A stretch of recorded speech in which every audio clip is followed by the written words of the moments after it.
Hello, everybody. This is Joseph P. Farrell with news and views from the Nefarium on Thursday, March 21st, 2019. Uh, we're watching the collapse of the Trump administration's strategy in Europe with the Nordstream 2 pipeline. And I want to draw attention to a couple of articles. One in particular, the second one by Tom Luongo. And if you don't know his articles, yet I want to make you aware of this article so that you can reference his future articles. He's a very interesting man to read and oftentimes comes up with some pretty interesting analyses. And I think today he's dead on. I want to add some things to his observations of my own, but we'll get to that.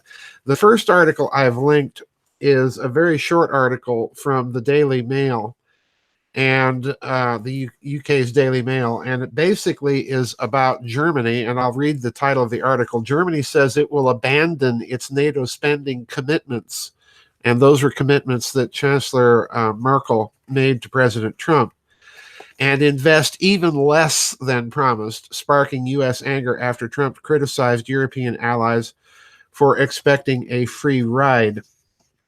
In effect, German defense spending is going to rise about 5 billion euros over the next 4 to 5 years. But the German economy is growing faster, so that means that the German commitment to spend 2% of its gross domestic product on defense is not going to be met. And now Merkel has just basically said to the Trump administration, take a walk, we're not spending any more. But the real story here, I want you to bear in mind some things in the background here that are very important. The upcoming European parliamentary elections, in which it appears that the Eurosceptic parties are going to at least gain a significant amount of seats, if not a majority of seats in the European Parliament, which will give them, if nothing else, a very large bully pulpit from which to speak.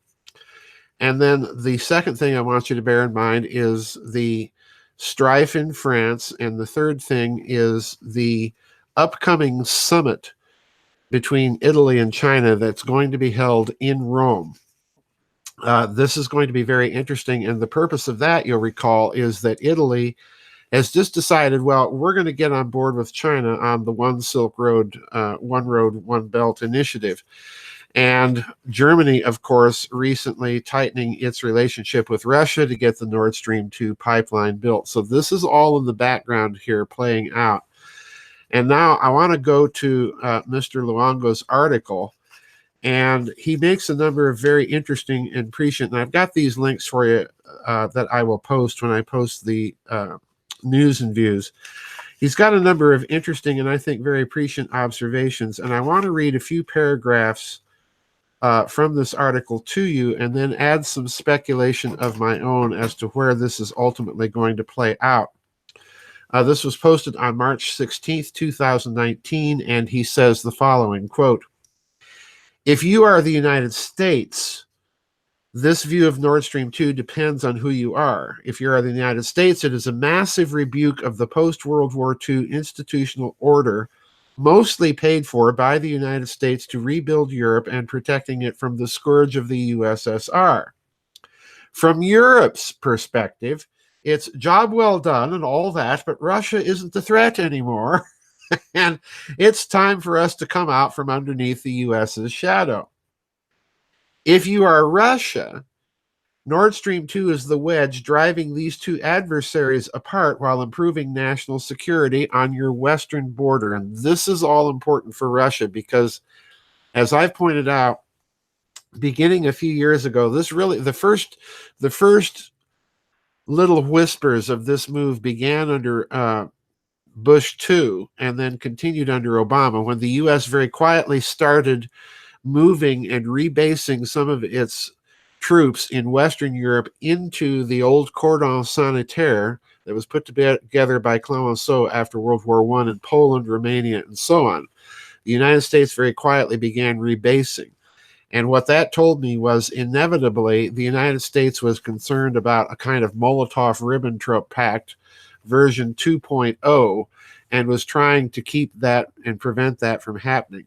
At the time, I said the only thing that this does is it puts those American military assets in a very bad position. If Europe decides to ever rearm, then, we're caught between Russia and the rest of Europe. So very bad move, guys, and it ain't going to work. But in any case, to continue with Mr. Luongo's article, and he makes a very interesting observation here, and I want you to listen very carefully. The U.S. Senate has no interest in telling the president to sanction the companies building Nord Stream 2. It may not stop Trump from doing so anyway. The real reason Trump won't sanction Nord Stream 2 is the same reason he will fold to China on trade: dollar liquidity and world trade. And I think he's on to something there. The problem is that, as Luongo points out also in the article, is that Trump has based a lot of his strategy for leverage with Europe on the ability of America to supply Europe's energy needs. And, I said a long time ago that ain't going to work, simply because the Russian line is much more secure as far as the Europeans are concerned than anything that we would be transporting across the ocean on ship. And that's the problem, because those supplies would be, again, much more easily interdictable than anything coming from Russia. You got to think in kind of quasi-military terms here, folks, because that's for sure the way that the Europeans are thinking, and particularly in Germany and Italy. And we'll get back to this in a minute. Now, I want to end up with a few final quotations, pardon me, from his article. And again, I'm going to link this for you because he's a very interesting commentator if you're not aware of his work. He says, quote, "Precisely because the U.S. hasn't imposed sanctions on it yet, this is all we have left: pathetic virtue signaling. If it's going to happen, it has to be before the European parliamentary elections in May, when we can expect at least a doubling of Eurosceptic representation. If things continue to spiral out of control in France, Italy hardens even further against the European Union, and Brexit is postponed. Eurosceptics could be the largest bloc in Parliament come July. At that point, we'll see a sincere lowering of the influence of the infamous Soros list in that body, and possibly in the European Commission itself. And if anything, more pipeline deals and investment in Russian energy." Unquote. And, pardon me, a couple of final paragraphs here. "That will only make Trump even madder than he is now. He has staked so much of his overall strategy on the U.S. as a powerful petroleum exporter. He needs markets for that gas." Now, my suspicion here, and I said earlier that the problem for the Europeans was that an American energy supply to Europe would be easily interdictable.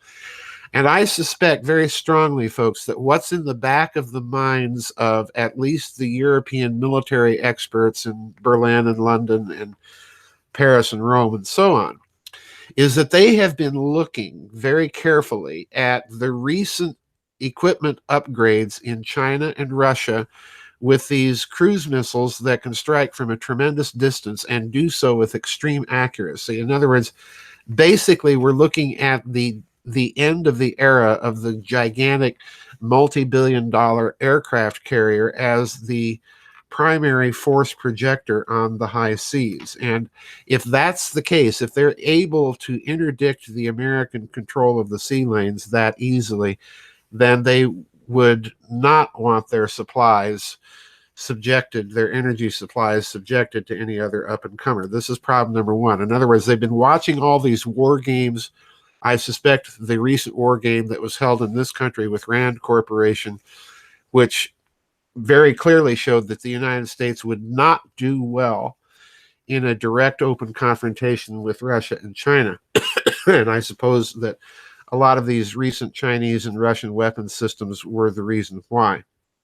So that's uppermost on their mind, and any American opposition to Nord Stream 2 at this juncture, I think, is going to fail. Now, he makes another final very interesting observation at the very end of this article, and I'll read this before I get into my own speculations.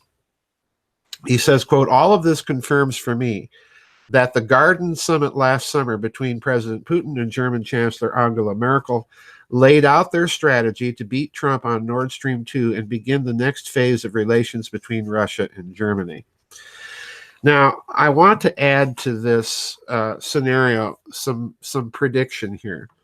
And a lot of this depends on how or if the European Union survives. I don't think that if it survives in its current structure.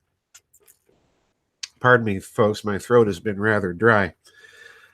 I suspect that you're going to find an increasing amount of independence, just like we're seeing now from Italy. We've seen it from Hungary. We've seen it from Poland. I suspect that this will spread rather dramatically to the rest of Eastern Europe. We've seen it from Austria. We're seeing a bit of it from the Netherlands. We're certainly seeing pushback in France. I suspect that as a common currency zone, that the EU may not survive in its current structure. And you're seeing now increasingly nations like Italy just going their own way and going ahead with a summit meeting with Chinese Premier Xi Jinping to negotiate trade deals. And I think the economic pressure on these countries in Europe is sufficient that you're going to see this increase. So what that means for the European Union, I don't know. But I do think there is one way, and this has to be, and I would be surprised if it were not a component of the calculation, the political calculus that's going on right now in Berlin and Paris and Rome and so on. And that is, if Europe entangles itself so completely with China and Russia, it had better be able to be in a position to defend itself against more overt kinds of pressure. And this ultimately, I think, is what's in and weighing on everybody's minds. This means you're going to find one of two things happen here, and it all depends on the future of the EU.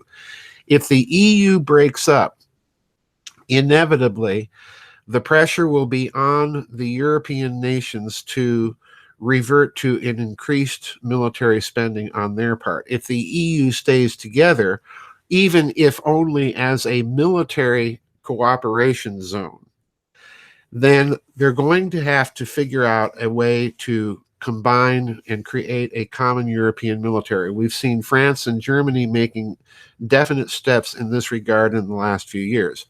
The real problem for Europe is if Great Britain leaves, this leaves the only nuclear umbrella that the European nations have being essentially France's. And that's the rub. That means either France will have the dominant role in any European military, or it will have to surrender influence, guess who, to the two Axis powers, Germany and Italy. And no one in Europe is going to want that. And at the same time, we're back to the old conundrum that they were facing after World War II. At the same time, nobody wants to see those nations, Germany and Italy, go their own way and begin to rearm. And if that happens, inevitably, I think it would involve a development of their own nuclear umbrella and deterrent. So this is going to be very tricky in the next few years. This is a long-term projection I'm making here, and it's something that we might want to watch for over the next 2 years. A lot of it's going to depend on how the Eurosceptics coming into the European Parliament are going to structure things. And I imagine that there's going to be some attention on European military affairs. So this is the big conundrum. Does France surrender over the long haul more influence and control over its own independently developed nuclear arsenal? Does Europe develop a common nuclear arsenal? Or does the European Union fall apart and everybody have to rearm on their own? It's going to be a very, very interesting thing to watch. I don't predict that it's going to fall apart and everybody's going to rearm on their own.